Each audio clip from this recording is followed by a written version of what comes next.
সকল মুসলিম নাকি জান্নাতে যাবে এবং যারা অমুসলিম তারা সবাই জাহান্নামে যাবে। আমার নাম অনিতা এবং আমি মার্কেটিং এক্সিকিউটিভ পদে চাকরি করছি।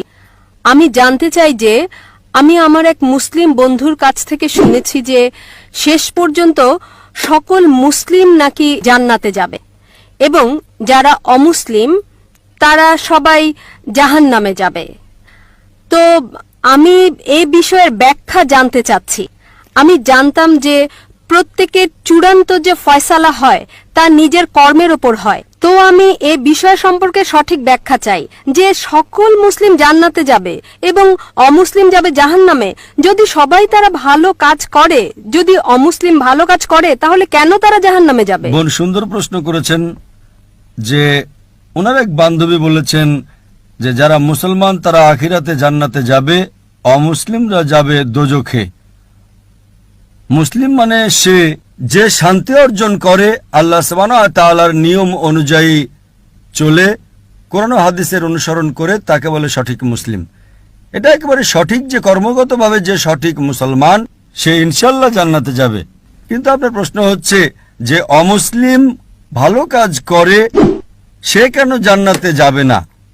বোন, জান্নাতে যাওয়ার জন্য শর্ত আছে 4টি। যখন আমি আমার 10ম শ্রেণী পাশ করি, আমি সেন্ট পিটার্স স্কুল থেকে পাশ করি, যখন আমি আইসিএসসিতে ছিলাম 10ম শ্রেণীতে, তখন পরীক্ষাতে আমার 6টি আবশ্যকীয় বিষয় ছিল: ইংরেজি, গণিত, বিজ্ঞান, ভূগোল, ইতিহাস, হিন্দি। 6টি বিষয় আবশ্যকীয়। 6টি বিষয় পাশ করাটা জরুরি ছিল। একইভাবে মানুষকে জান্নাতে যেতে হলে 4টি শর্ত রয়েছে। তা লেখা আছে সূরা আল আসরে, সূরা নম্বর 103, আয়াত নম্বর 1, 2, 3, যাতে আল্লাহ তাআলা বলেন, ওয়াল আসর ইন্নাল ইনসানা লাফি খুসর ইল্লাল্লাযিনা আমানু ওয়া আমিলুস সলিহাতি ওয়া তাওয়াসাউ বিল হাক্কি ওয়া তাওয়াসাউ বিস সাবর। আল্লাহ সুবহানাহু ওয়া তাআলা শপথ করছেন সময়ের, আসরের।